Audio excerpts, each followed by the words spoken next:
A group of prominent Israeli public figures has sent a letter to European Union countries and to the UK, asking them to recognize a Palestinian state immediately. The signatories include academics, former ambassadors, a former deputy speaker of the Knesset, and a former attorney general. In part, the letter says the recognition of a Palestinian state is a matter of principle and historic justice. It's also a way to bring back a chance for quiet in this war-torn region. There is no better way to restore faith in diplomacy than recognizing the state of Palestine now. Well, joining us now from Tel Aviv is one of the signatories of that letter. Alon Liel is former director of Israel's foreign ministry and former ambassador to South Africa. Alon, thank you for joining us. Explain to us, in short, why you signed this letter. Israel faces an historic junction at the moment. We have to go or the military way or the diplomatic way. If we go the military way, we continue the war into Rafah with all the implications on Israel's, including on Israel's international status. And if we go the diplomatic way, we'll have a deal regarding the hostages, and we can further expand our relations in the Middle East and maybe recover the international status.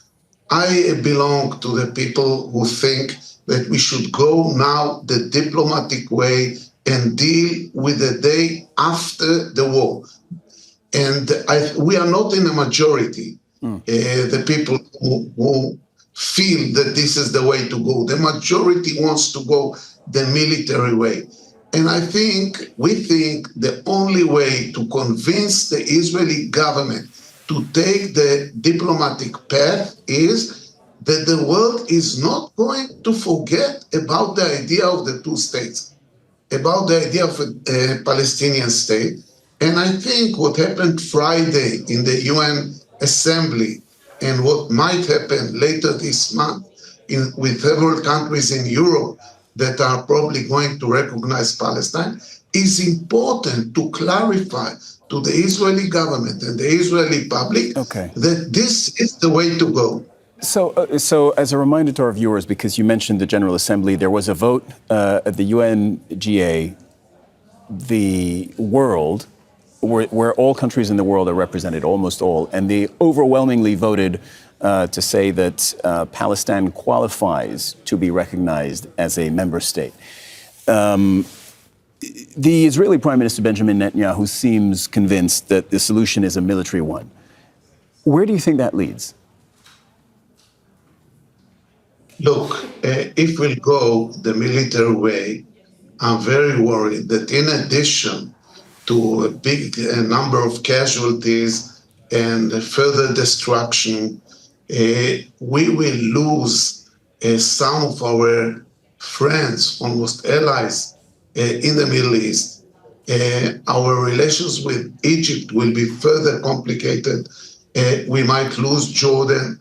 And as a result of it, we might lose some of our international standing. Does Netanyahu care about that? Does he care about international standing? Does he care about alliances? He keeps messaging that if Israel needs to go it alone, they will.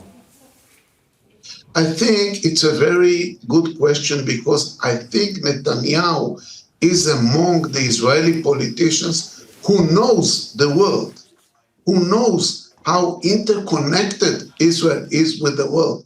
But many of the politicians leading Israel today are not aware of the importance of the global standing of Israel. Many of them did not visit other countries, are not speaking other languages, and they simply see the world as anti-Semitic by definition, no matter what Israel does. I think Netanyahu has the ability to see it differently, but still has the political problem that if he doesn't go the military way, he will be accused for losing the war. Alon, you talk about Israel's international standing and potentially losing the support of Jordan. I'm just getting this information that's coming out of the Egyptian Ministry of Foreign Affairs. They're making the announcement that Egypt now intends to officially intervene to support the lawsuit filed by South Africa against Israel before the ICJ. So just as a reminder to our viewers, Israel is on trial at what is known as the world's top court for genocide. This case was brought by South Africa.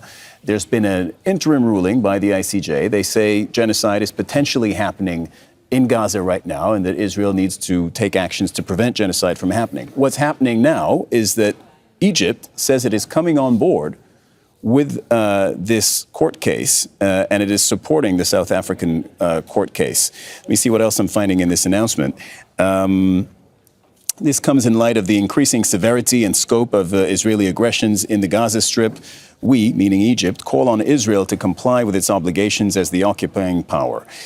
Alon, back to you. So I'm just getting this information. You were just talking about Israel losing its international standing. Egypt is a major country for Israel, Alon. It's one of the two Arab countries that has, one of the first Arab countries that has a peace treaty. I know there've been the Abraham Accords since, but Egypt and Jordan, two major countries. Now Egypt saying, well, we're going to support South Africa in its genocide case against Israel. I didn't hear that Egypt has such an intention. I know, we're breaking this news. This has just been announced. Yeah, okay, so it's new to me too. And if this will happen, it's an unbelievable diplomatic blow to Israel. Egypt is the cornerstone of our standing in the Middle East. Egypt started it, and everything we have on top of it, including Jordan and then the Emirates and Morocco, and we have more connections in the Middle East, is coming as a result of what Egypt did 40 years ago. So if Egypt will join now South Africa and in the claim in front of the International Court of Justice in The Hague, it is a real diplomatic punch. Israel will have to take it very seriously. And this is what I'm warning about. I think it's coming now from several directions, and Israel has to look at the world and has to listen to the world, not only to the Israeli public opinion asking now for revenge. We have to look at the overall, at the wider picture of the long-term security of Israel, not only on the next few weeks in Gaza. Yeah, Alon Liel, again, you're one of the signatories of the letter that we were talking about a few minutes ago, calling on EU member states and the UK to recognize the state of Palestine without delay. Thank you very much for joining us on the program this hour. Thank you.